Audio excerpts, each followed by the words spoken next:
if you've had a chance to look at our site at all, you know that we're really interested in reading. I mean, the meta view is we're interested in what we call stewarding the health of children's learning. Okay.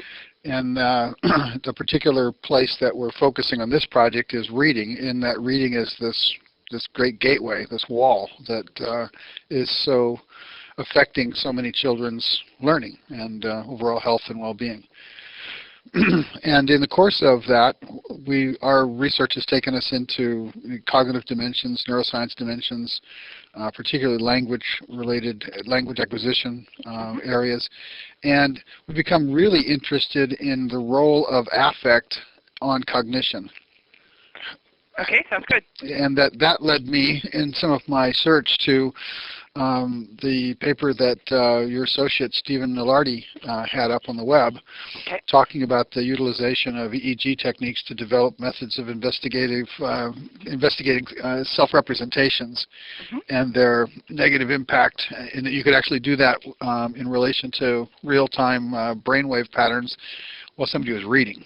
Right, exactly. Okay, so that's really interesting to me. Oh, good. Now, maybe before we do that, before we go into that in particular, you could take a minute and just give me a sketch of your background, how it is you come to this, and your passion and interest and so forth, and then we can go from there into specific questions. Oh, very good. Well, actually, we have a lot of overlapping interests because I come to this. My formal graduate training is in psycholinguistics. So I study reading. I particularly study how we extract meaning from language when we read. Okay. And the model or the theory that has driven most of my work has been looking at how the two hemispheres of the brain each sort of contribute to that process of language understanding. Okay. Okay, so that's actually where I started a number of years ago. And then from that, I became interested in what we would call individual differences. So ways in which one's experience, either starting as children or our experience with, in this case, with depression, or actually I've done some National Science Foundation funded work on dyslexia, or experience with language disabilities. And so in a number of different groups and in asking a number of different questions, I've basically tried to understand how it is that the two hemispheres of the brain contribute to language understanding and comprehension, and how those contributions of the two hemispheres might change when we have different sorts of long-term experience with language. Okay. So I've actually asked that question, as I indicated, in a number of populations. I began when I was first started here at University of Kansas. I was interested in looking at folks who had had an experience of language disability, and asking questions about college-age students who had had dyslexia or some other reading deficit as children, and then sort of what are the long-term outcomes of that. And then I started working with Dr. Ilardi, my colleague in clinical psychology, because he was interested in how cognition affects sort of the long-term prognosis of somebody with depression. In the depression literature, there's a model or a theory that the way that a person with depression thinks about the world, how they process the world, both as far as language, as far as what they remember about experiences, what they attend to in the environment, are all influenced by their depression, and they show this bias towards attending to and processing and remembering negative information. Right. And so he came to me asking kind of, well, what are some tools that I could use from cognitive neuropsychology to sort of study these long-term influences of negative mood or depression on how a person reads or remembers or attends to the environment. And so I brought to that my experience with studying language and looking at how language is processed in the brain and in the two hemispheres of the brain. And I also brought to that my experience and expertise in electrophysiology. And I've also done some fMRI work, and there's a good chance that we're going to be extending this ERP research that we're doing into the fMRI domain and asking questions using functional imaging. So we started asking questions back and forth and sort of saying, okay, what could we do? And that's actually led to a number of different studies. And we've just actually recently received a grant from National Institute of Mental Health to continue this research. And we are asking basically questions about how words, how when we read, the emotional content in the language is processed in the brain. And how does an experience with depression change how those emotional words get processed? That's in a nutshell. Excellent. Well done. I appreciate that. That was very good. My interest is at a level sub to that, which has to do with how is it that the accumulated confusion, frustration associated with the unnatural process of reading leads to a decreased threshold of the triggering of self-consciousness and shame, which then acts as a downward spiral that robs cognitive resources, making it harder to learn to read, and and leading to an ever more downward and kind of Matthew effects inverted. Okay. And that one of the things that we're really interested in our conversations with others, like Keith Rayner's work with eye tracking, or Paula Talal's work on phonological processing, or just started a conversation with Donna Koch at Dartmouth, have to do with how can we learn to bring our instrumentation and equipment to a level of detail where we can see the negative emotional consequences of this confusion and its interaction with the process of learning through the confusion. Okay. I think I understand what you're talking about. So in other words, there's the challenge of learning to read in the first place is contributing to negative affect. Yes. That negative affect then leads to basically an increased cognitive load of some sort, and that makes reading even more difficult. Right. Okay. Right. And as is the nature with affect, the more, and which kind of connects to the depression conversation, the more that somebody's having this negative experience, the easier it is for them to have that negative experience. Right. Right. So there's this downward drop in the threshold through chronicness of having this difficulty. Now, we also track it from another point of view, which is what's the difference between natural language processing and what's involved in doing that, and what is involved in learning to read, in particular the artificial disambiguation challenges of assembling a virtually heard or experienced language stream from a artificial instructed and informed code. Okay, makes sense. Well, one thing that comes to mind also that sort of would relate to the work that I'm doing and also relates to what you're talking about is that there's some reasonably good research out of, for example, University of Wisconsin that argues that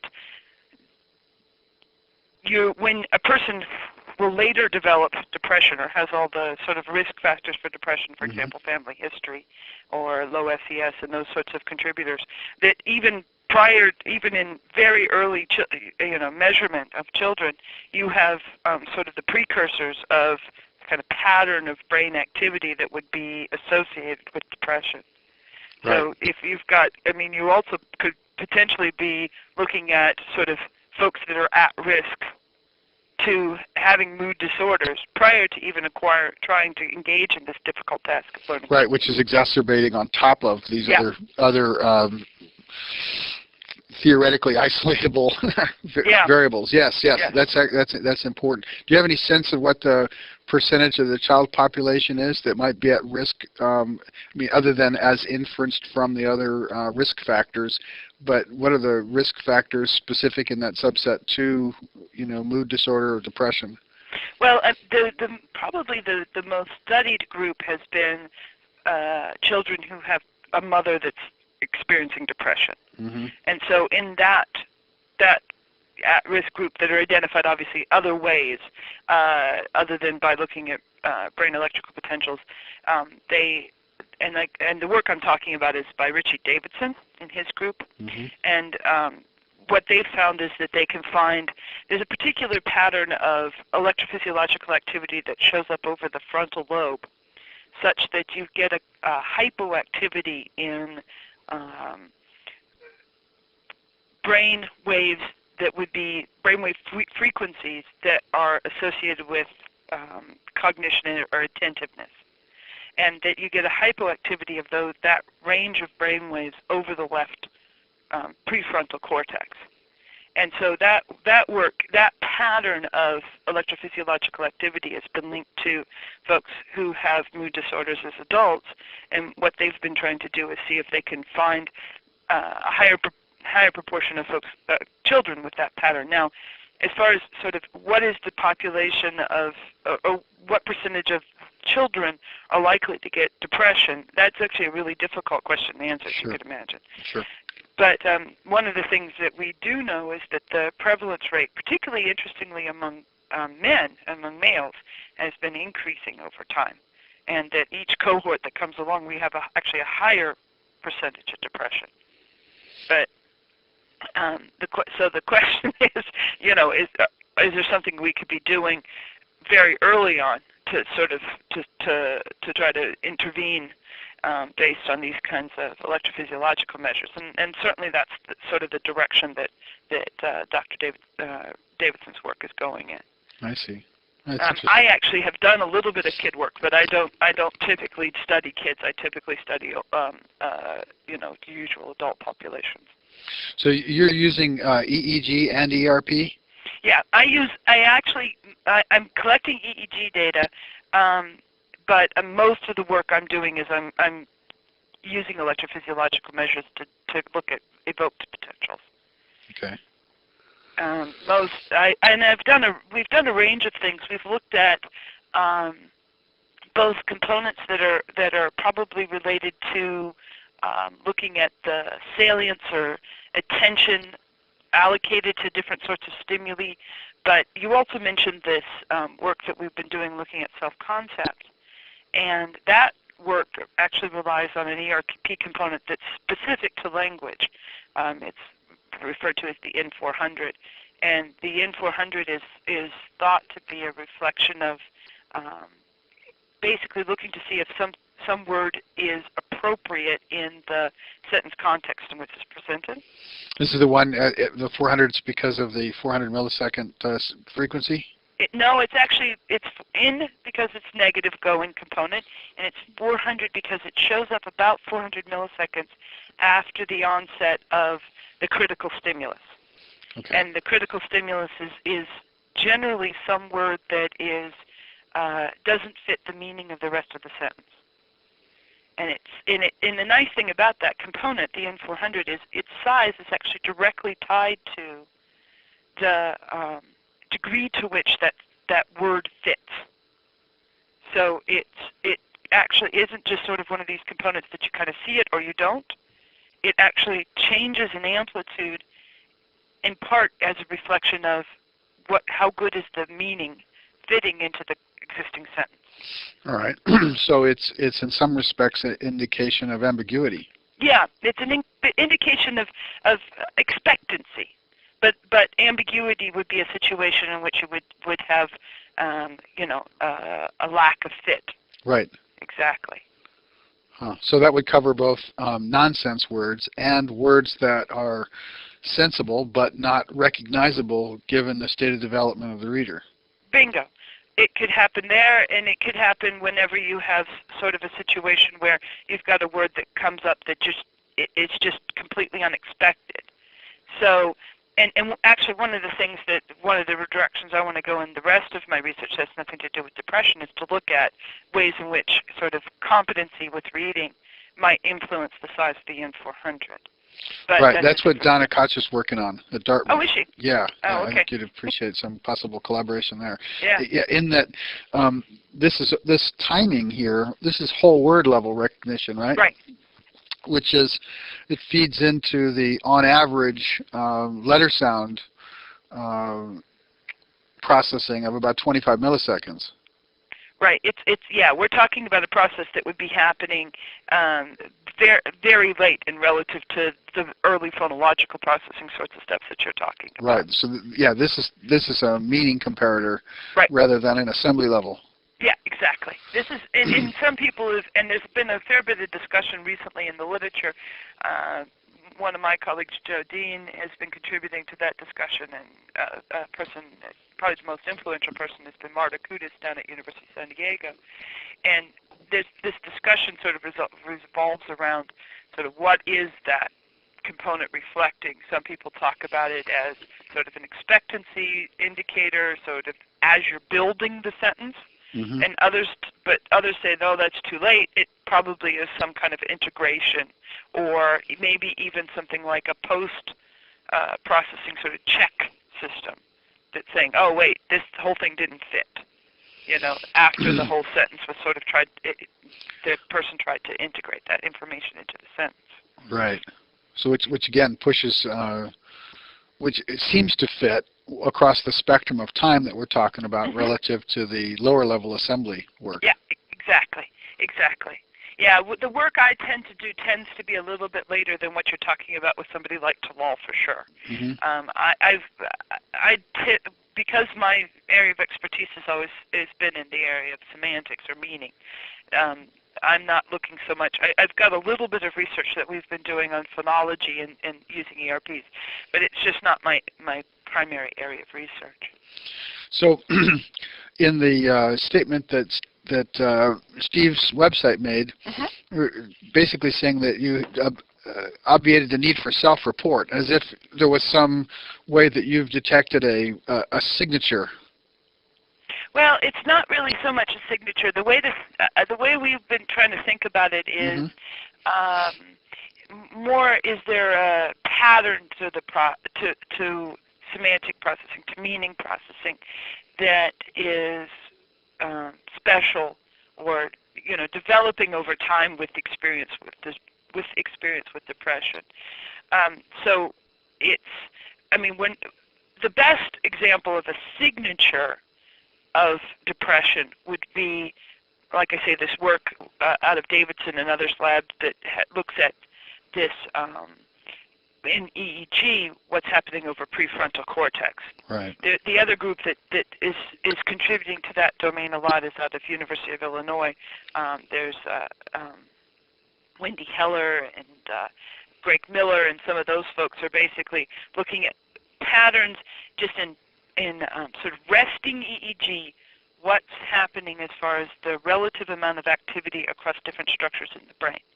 And that's kind of more of a signature in the case that you could sort of collect a very small amount of data from a subject, relatively speaking, and kind of say, can I sort of discriminate based on electrophysiological activity in a kind of, sort of really short, finite time period where you're not really asking the person to engage in any specific task. The work that Steve and I are doing, the way I like to think about it is, what does depression do to how you think about words? Semantic bias. Right, exactly. And so if you've got this long-term, see, my thinking was, way back when Steve and I were having these conversations, was if you've got this long-term depressive bias, is what they like to call it, bias towards negative information, then wouldn't that impact how you define words?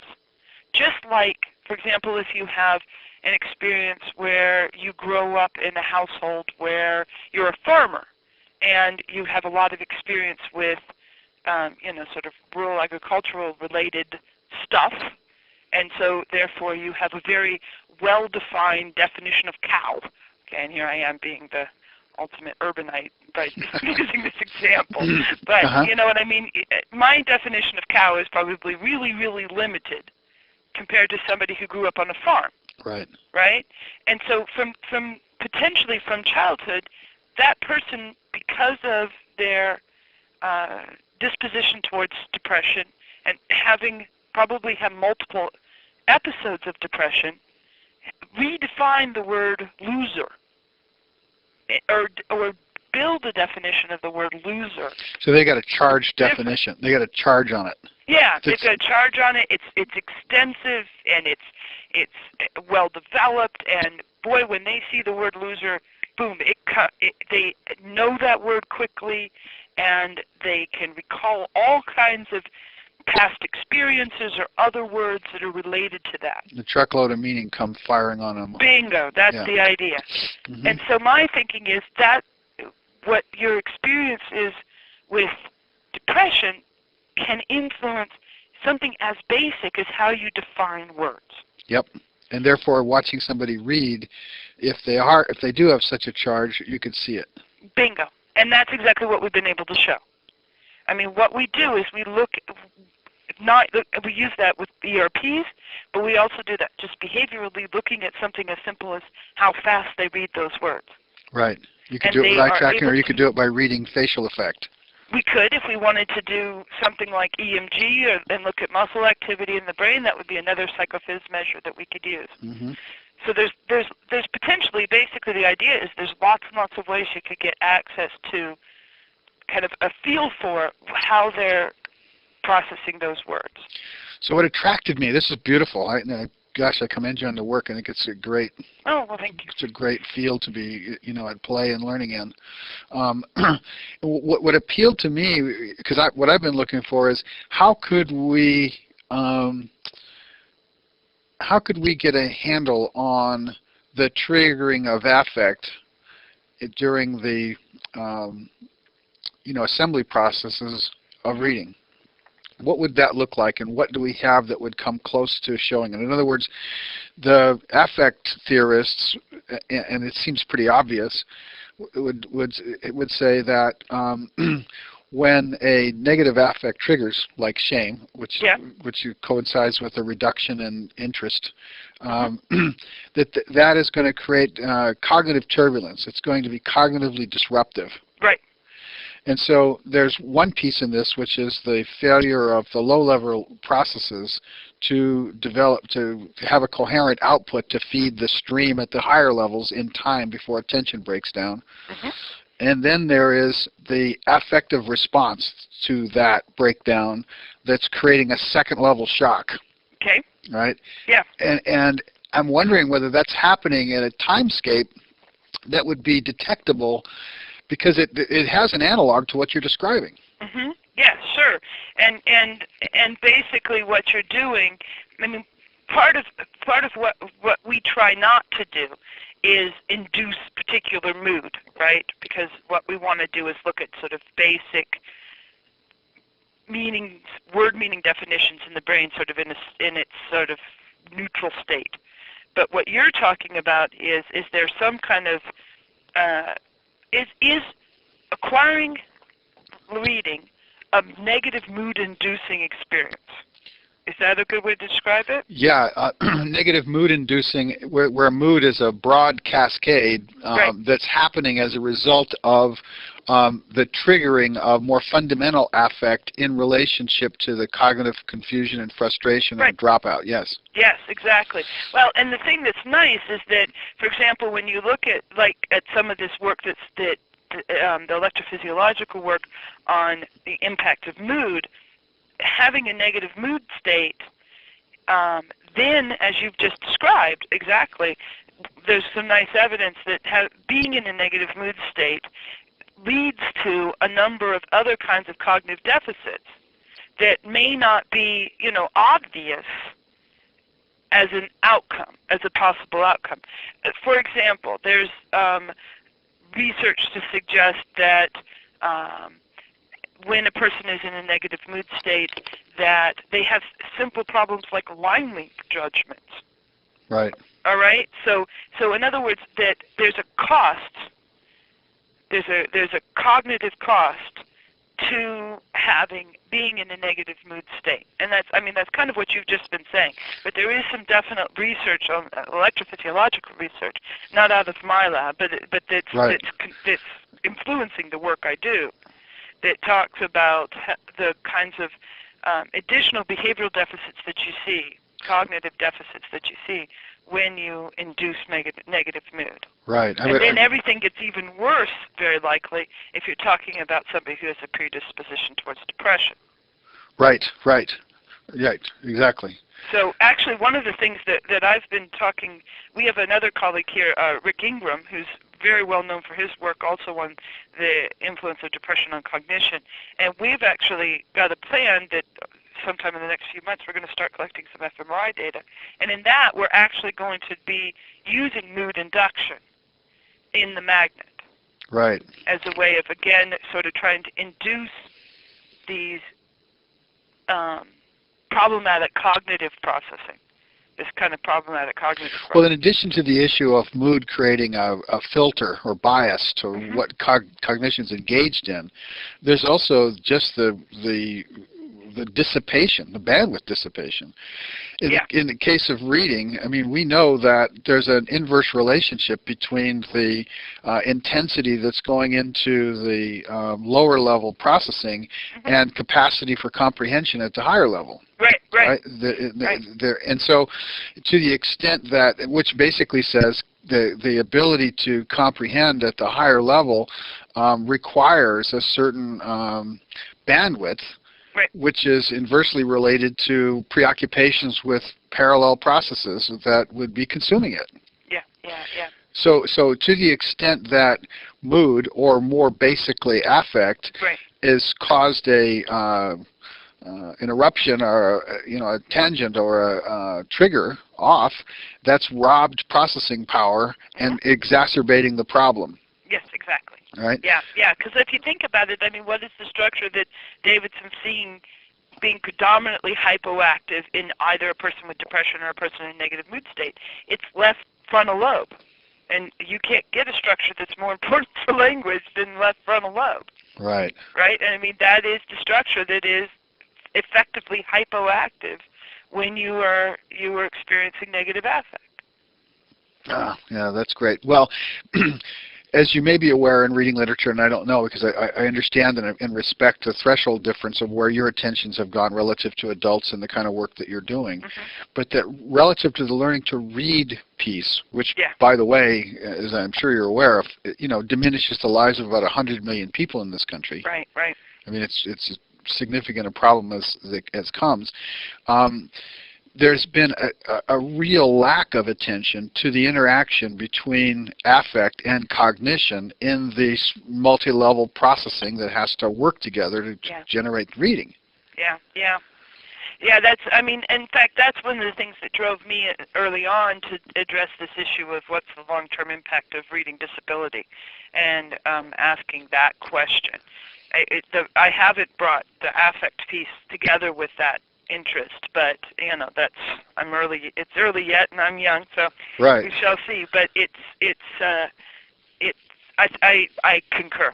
There is absolutely no question whatsoever that even those, what's interesting to me personally, one of the reasons that drove me to do that work, looking at like college-age students, was even these folks that are really just phenomenally able to overcome that early, just so catastrophic of a problem, still there's cost. And there's always going to be cost to them. And they're not, quote, normal in the sense that they struggle, and they struggle daily. And everything that they engage in their college academic career is so much more work and effort. Yeah, and back to the effective emotional piece. Yep. I mean, I have an interview with the executive director of the National Center for Learning Disabilities speaking to two ex-governors that are on this board that came through dyslexia and that speak to this very day how quickly they go to shame about it all. Yeah. Right. Yeah. I mean one of the things that we're really focusing on, in addition to the kind of micro mechanics that we've been describing inside the brain as it relates to processing all of this, is the consequential effects on how this generates real self-esteem problems that pervades your life on one hand, and the other hand, how a pre-conscious shame aversion to the experience of certain kinds of cognitive confusions leads to a acquired learning disability. Yeah.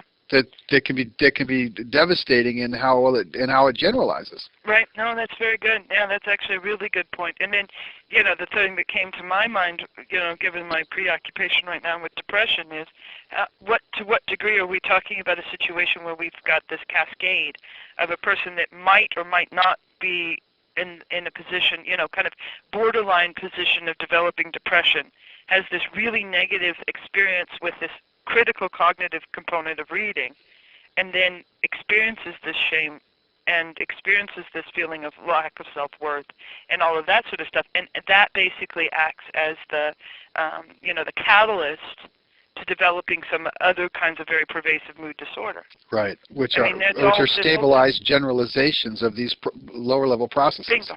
Yeah, exactly. That just sort of that cognitive experience just contributes to these other problems of lack of self-worth. Yeah. Yep. I mean, there are interrelated issues, I'm sure. Yeah, they are. Far more so than we even recognize. And I think there's a fantastically important opportunity to drawing their relationship out so that it's more explicitly understandable. Mm-hmm. Right. Right. I agree. I think that's a connection that needs to be made. Because it would be interesting to me, and now it's always hindsight's 20/20. But I look back and think, okay, I wonder what percentage of those college students with experience with reading disability I was bringing in were also suffering from depression, or the folks that I'm bringing in is with depression. I don't screen them. I ask them if they have experience with dyslexia, because I recognize that some of the functions that I'm studying are influenced by that experience, certainly, but I don't go into any great detail to the degree to see, if you do a Venn diagram, what is the overlap between the populations that I've been studying. Right. Well, an interesting aside that somewhat connects to this is that there's a pretty solid consensus amongst learning disability researchers that the percentage of the population with neurobiological learning disabilities is about 5%. That's not from some bottoms-up signature analysis. That's from who we can't reach with interventions. Oh, okay. So that's somewhat different. But nonetheless, that's the consensus at the National Institute of Child Health and Human Development and the National Center for Learning Disabilities and so forth. That's on the one hand. On the other hand, 64% of 12th graders in this country are reading below proficiency. Right. Reading below proficiency is learning disabling. Yeah. Without question. So, and reading below proficiency, given what we've been describing, is also having a negative impact for most people on how they feel about themselves as learners, thinkers, readers, and so forth. Yep, and then that induces negative mood when they try to read, and the negative mood is costing them when they try to read. Yeah. As far as their basic cognitive resources. Yeah. Cascades. Yeah, so I would imagine that the percentage of mood disorder having negative effect on the ability to take off in reading is dwarfed by the amount of mood disorder created by people who are struggling to read that otherwise didn't have a mood disorder. Yeah, no, that's true. That's true. The thing that I worry about is that when we try to deal with patients who have depression, and this is one of the things that sort of spurred this issue of can we get away from self-report measures and so forth as therapies. When you think about sort of the most common ways in which we intervene with folks, a lot of times we're basically asking them to use paper and pencil measure to introspect about their own mood experience. Right. And if you're already struggling with the basic use of written language, to what degree or your that capacity for self-expression more generally, or any of it. Yes, any of those because they're all things. related. Well, we know they definitely have trouble with self-expression. Yeah. They're definitely, their introspection about themselves is completely distorted.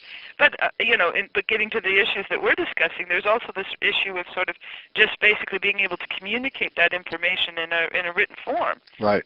And it strikes me as one of these kind of situations where we really just reinforces my belief that we really need to be able to get at what is the nature of the cognition in this population without relying on all of these higher order processing abilities. Right. Now, that's what I think is really beautiful about what you're doing. The idea that you could have somebody read something and recognize their emotional response to certain words as a way of keying in on them is really, really powerful. Yeah. Well, it's a nice effect so far. We're in the process of doing this in a much more with what I want sort of expanded way with a nice longitudinal design. As I said, we've been funded to do this work with a true clinical population, because most of the work we've done up to this point, we've been using recruits from the college population, and so necessarily they're relatively mild in their the level of their disorder.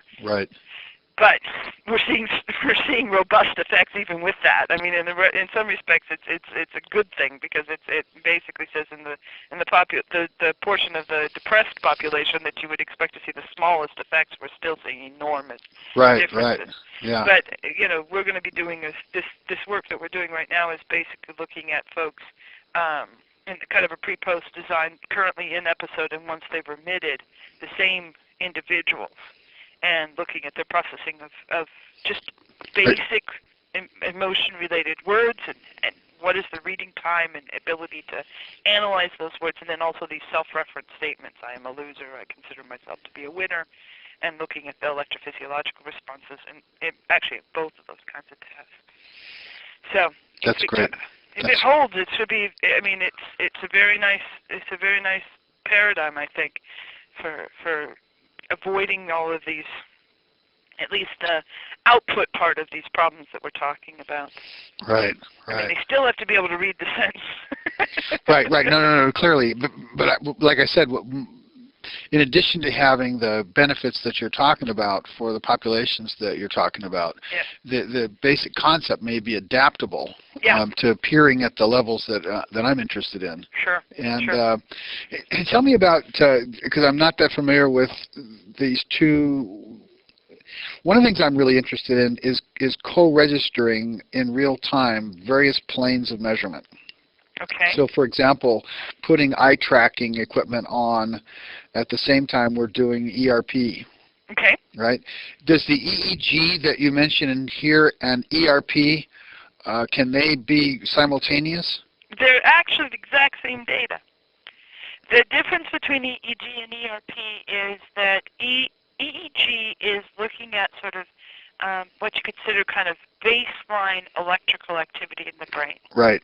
And it's looking at relatively large areas of the brain, what is the general frequency, amplitude, and carrier waves of the sort of tonic activity in the brain. Right. In contrast, ERPs are electrical signatures that we think are tied to specific cognitive events. Right. But when we're collecting the data, the ERP data, those little signatures are buried in the baseline EEG. tonic EEG. I see. So it's the same equipment. Same equipment, same approach, actually same exact data. I could basically use everything that's not around my time window of my critical words as EEG.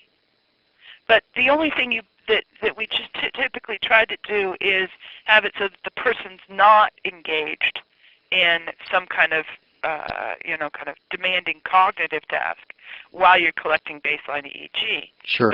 But as far as that's just a matter of more of a sort of quality control. That's not a issue regarding the methodology. Right. No, I got that. So I thought perhaps that there was a difference in headset of EEG and ERP. No, everything's exactly the same. I see. Okay. And in fact, you use the same equipment, and if you collect it basically simultaneously, it could be the same data. It's just a difference in how you analyze it. I see. What Okay. you do with the data. Well, that's helpful. Yeah. And so it's nice because basically what we're doing is we'll be bringing folks in and we'll be hooking them up, and the first thing we'll do is we'll have them sit there quietly for 5 minutes and we'll collect EEG data, and then we'll begin right away to collect ERPs. So it's basically all can be done in the same session with the same subject, it's the same setup, and there's absolutely no additional cost to getting EEG data. So it's a nice approach, particularly given that they seem to kind of be two different ways of addressing the same kinds of questions. Right, but the ERP is abstraction of the data stream is giving you more detail on cognitive activity, and the EEG is giving you more on the emotional state. Yeah, that's typically how it's been done. Now, there's certainly some sort of there's some work that's being done trying to look at the influence of cognition on what's happening with that baseline or tonic EEG activity. But most commonly, what you do is you try to use EEG as looking at something that's a very sort of ongoing kind of state, whereas, like, for example, the most common use of EEG historically has been in studying sleep, right? The classic sort of sleep lab work is using predominantly EEG. Whereas, in contrast, when we do ERPs, we're looking for electrical signals that are specifically generated by engaging in some task. Right. So that's why I talk about, you know, like an N400 is 400 milliseconds, a signal that we see 400 milliseconds after the onset of some word. So if I'm giving you a sentence like in my task, I am a loser. When the word loser appears on the screen, we start, you know, that's where we start our clock, so to speak. And we expect that 400 milliseconds after the onset of that word loser, that a signal will show up that's a negative going peak that shows up over the parietal lobe, and that peak is an indication that loser was not the word you expected in that sentence. Right. But what we see, unfortunately, in a person with depression is that we get that peak, but when we present them with I am a winner. And I am a loser is totally normal. Huh. I am a loser looks, and according to the pilot data that we have in the data we've collected so far, is that it's that I am a loser is every bit as compatible as something like something like I have a sandwich. Right. But if I say it's normalized as an accepted self-reference. Yeah, and I am a winner looks just like I am a sandwich. Yeah. Inconceivable. Yeah. Yeah. Wow. And what's interesting is it's happening so fast. I mean, in my world fast, in your world a little bit later than no, my world fast too. I mean, when you talk about this, we're talking about an incredible process, this reading thing altogether to generate this stream at the speed rate. Yeah, it is. And to have it be something that at that earliest stage somebody is just rejecting I am a winner at half a second after they've heard that sentence. That to me is that's profound, because that's saying to me, boy, this person is really going to struggle in getting that definition fixed. Right. Yeah. Because that obvious. As they're going through life, the different things are triggering at that speed level, not just what they're reading, but experiences in general, and that is stuttering and turbulating the flow of themselves. Right. And you know, how are you supposed to feel good about yourself if at that basic a level you're a loser? Yeah. You know, I mean, in a way, that's kind of the point. I mean, it's almost disappointing that we find these results, because in a kind of compassionate way, you'd hope that it wouldn't be stored there. Yeah, but if it is there, one of the greatest things we can do with our compassion is find out more about it. Yeah, well, that's the hope. Yeah, so I really commend you. Have you encountered script theory work, affect script theory work? No, I have not. You ever come across the name Sylvan Tompkins? You know, that's affect, image, and consciousness? No, I don't think I have.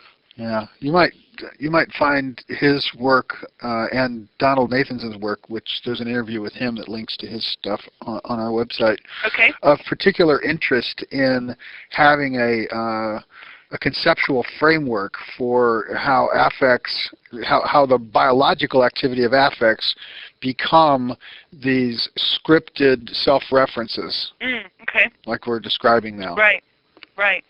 Yeah, I should certainly be looking at. The second name you mentioned, I got Sylvan Tompkins. What was the second one? Donald Nathanson.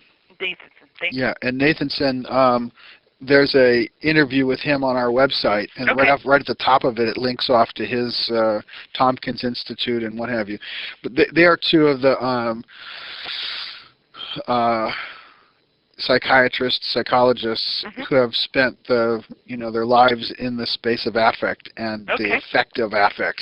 And, yeah, see, that's part of my problem. As I explained before, I'm relatively new to all this.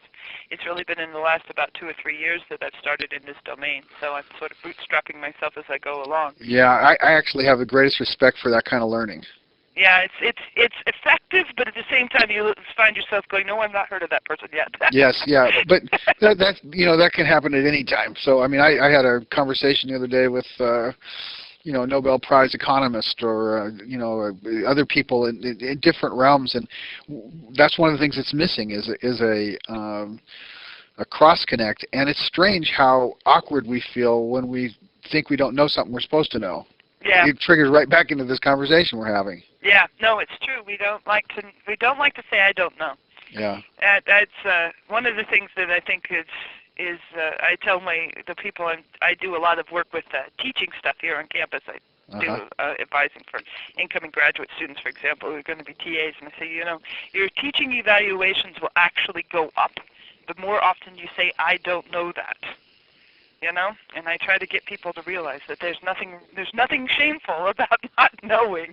In fact, if you can admit you don't know, that's better. Yeah, it's kind of like the primary engine of learning. Yeah, if you don't know, then now you get to go find out. Good for you. Right, and that's one of the things about parenting and educating that's really out of whack is that we have created contexts in which, again, go back to the children that are struggling to read.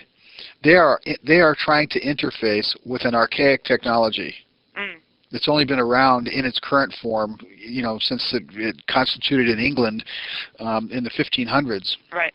And only been used by a small section of the population. Right, right. It's got incredible confusions that have no rhyme or reason to them other than the circumstantial conveniences of a few, across to historical time. I know, it's crazy. Years. I can't spell to save my life. Yeah. Well, welcome to the club. I mean, that's what got Charles Darwin and Theodore Roosevelt and a whole lot of other people to really get interested in orthographic reform. Right. But the point is that the context of the context that we've created for children that are experiencing this confusion has caused them to feel like the confusion is a reflection of something wrong with them. Yeah, I agree. Yeah, I mean, and that leads to this whole affective downward spiral we've been describing. Right. Yeah. Very, very much so. Yeah, and when you think about it as something that is going to become a basic part of their way of dealing not just with the written language, but their basic representation of language. What do these words mean? God, it's scary. Yeah, it really is. Yeah, So, as I move forward here, talking with other neuroscientists and researchers, as I said, I'm trying to, in some ways, cross-pollinate, as well as gather information for our project towards ultimately what I want to see is a video camera watching, the eyes and face for affect. I want to see the eye tracking equipment watching the eyes, drawing inferences about movements and cognitive processing from that. Okay. And I want to see ERP and EEG information all kind of co-registered in real time so that we can get a sense of what the affective and cognitive dimensions are inside the window of struggle that most children experience. Okay, good. that something that interests you? Yes, certainly. Okay. Certainly, yes. I mean, like I said, I've done some. In fact, I've got a paper coming out in a special issue of Brain and Language that I put together on language comprehension across the lifespan. I'm editing that. It should be coming out, I hope, soon. Would you copy me on that? We have some kid ERP data in that. Okay. Look, not related to affect. It was some work I did in collaboration with Mabel Rice. You may have heard of, who's very well known for work on specific language impairment in kids, and some of the other my linguistic colleagues, Joan Serrano and Allard Jungman here at KU. So I've done some kid ERP work. It's challenging. They are, they're not always your most compliant. Right. Well, I think that we can also start with adults. Yeah. Right. I mean, the difficulty with adults is that if they've had a chronic history with this, their negative affect is exacerbating the challenge so greatly. Yeah. That it's hard to really see the cognitive challenge anymore. Yeah, well, that's one possibility. I mean, that's why you'd want, like, for example, in the ERP domain, to really try to choose stimuli as well as components that you were looking at that you thought reflected specifically either the emotion component of this or the language comprehension component.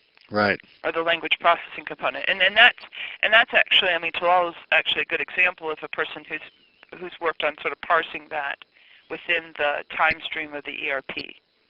And we can certainly, that would be something you could draw on to do a better job of trying to tease those apart. And that's why I started doing ERPs, was because what I like is the sort of the degree to which we can at least try to be more specific about exactly what aspect of either a single cognitive system we're studying or differential cognitive processes that we were studying. So that's the whole. Excellent. Well, would you send me that paper when it comes out? The kid one? Yeah. Okay, I can actually get it. I don't have page proof. No, I mean just link it to me when it gets online, or email it to me, whatever works best. Okay, I'd appreciate that. And then I would like to talk with you. I'm not sure. I'm going to be coming to Kansas, either in the late May time frame or not until September. Okay. Okay, but I definitely would like to come by and meet you and redo parts of this on camera. All right, that would be fun. Good. Yeah, I'm actually May. I'm not going anywhere. I'll be out of town a little bit in June, and then September was the other time you mentioned. Yeah. Yeah, I'm not. If I go on sabbatical, it'll be year after next probably. So that would be fine. Okay, great. Well, I look forward to meeting you and extending this conversation. Yes, it's been a great conversation. I've enjoyed it very much. Me too. Thank you so much. All right. Bye-bye. Bye-bye.